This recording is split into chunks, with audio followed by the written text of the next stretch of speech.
নমস্কার, জয় মাতারা, জয় মা কামাখ্যা, জয় মহাকাল। আশা করি প্রত্যেকে ভালো আছেন। আমার অনুষ্ঠান দেখছেন, আপনাদের আমার অনুষ্ঠান ভালো লাগছে এবং আপনারা আমার টিপস করে উপকার পাচ্ছেন, সেটা আপনারা আমাকে জানাচ্ছেন। আমি খুব খুশি এবং আরো আপনাদের জন্য গুরুত্বপূর্ণ টিপস দেবো আমি, সেটা আপনারা অপেক্ষা করবেন এবং ভবিষ্যতে আপনাদের জন্য আরো অনেক ভালো কিছু দেব।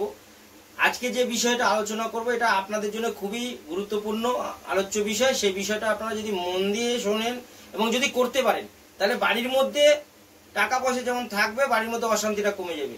যেমন হচ্ছে, যে কোনো ঠাকুর দেবতার ছবি হোক, ফটো হোক বা আপনি কোনো মূর্তি যদি বসান, একই দেবতার ছবি হোক, ফটো হোক বা মূর্তি হোক, দুটো যেন একই রুমে বা ঠাকুর ঘরে না থাকে। যদি গণেশের মূর্তি রাখেন, তাহলে গণেশের কোনো ফটো বা ছবি ওই রুমে রাখবেন না, বা আর কোনো রকমের গণেশের মূর্তি রাখবেন না। একটাই গণেশের মূর্তি থাকবে। যে কোনো ঠাকুর দেবতার একটাই মূর্তি রাখবেন, একই রুমের মধ্যে দুটো মূর্তি রাখা যাবে না। তাহলে আপনার বাড়িতে টাকা পয়সা আসবে ঠিকই, রাখতে পারবেন না এবং আপনাদের সমস্যা দিনে দিনে বাড়তে থাকবে। যদি একই ঘরের মধ্যে দুটো ঠাকুরের মূর্তি বা ফটো বা ছবি থাকে, গণেশ দেবতা হোক, কার্তিক হোক, শ্রীকৃষ্ণ হোক, রাধাকৃষ্ণ হোক, দুটো ফটো বা মূর্তি ছবি রাখা যাবে না। যে কোনো একটা করে রাখতে হবে। একাধিক ঠাকুর রাখতে পারেন পাশাপাশি, কিন্তু প্রত্যেকটা মূর্তি একটা করে বা ফটো একটা করেই থাকবে। একই ফটো বা একই মূর্তি, গণেশ বা কৃষ্ণ যদি একই ফটো বা মূর্তি হয়, তাহলে দুটো রাখা যাবে না, একটা করে রাখবেন।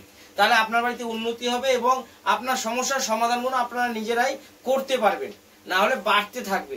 একই আসনে বা একই ঘরে দুটো ঠাকুরের মূর্তি রাখা যাবে না বা চলবে না।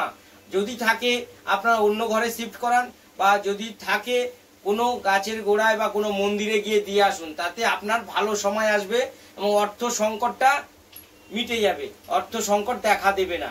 আর বিশেষ করে বাড়িতে পূর্ব দক্ষিণ মানে অগ্নিকোণে কোনো ঠাকুর দেবতা রাখবেন না। যদি রাখেন, তাহলে আপনার বাড়িতে কারোর অ্যাক্সিডেন্টে যদি মৃত্যু হয়, তাহলে কিন্তু তার দায়ী থাকবে আপনি। বাড়িতে যে পূর্ব দক্ষিণ মানে অগ্নিকোণে ঠাকুর দেবতা রেখেছেন, তার জন্য কিন্তু আপনার বাড়ির লোক অ্যাক্সিডেন্টে মারা গেল, সে গাড়ি অ্যাক্সিডেন্ট হোক বা যে কোনো অ্যাক্সিডেন্টে হোক, কারণ আপনাদের দোষে মারা গেল। কারণ আপনারা পূর্ব দক্ষিণ অগ্নিকোণে ঠাকুর দেবতা রেখেছেন বা পুজো করছেন। তার জন্য কিন্তু যে কোনো বাড়িতে অ্যাক্সিডেন্টে কেউ যদি মারা যায়, তাহলে আগে বাড়িটা ফলো করবেন যে পূর্ব দক্ষিণে কোনো ঠাকুর দেবতার মূর্তি আছে কি না। যদি থাকে, তাহলে সরিয়ে দিন। হ্যাঁ, কোনো ভালো দিনে পূর্ব দক্ষিণ মানে অগ্নিকোণে পুজো পাঠ করা যেতে পারে, কিন্তু একদিনের জন্য। কিন্তু ওখানে সারা বছর বা সারা জীবনের জন্য ঠাকুর দেবতা পুজো পাঠ করা যাবে না।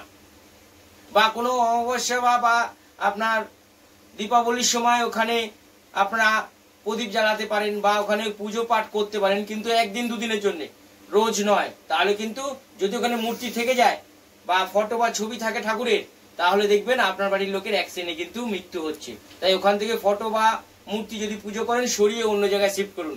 পূর্ব আর উত্তরে মানে ঈশান কোণের দিকে শিফট করুন, ভালো হবে। তাতে অনেক ভালো ফল আসবে।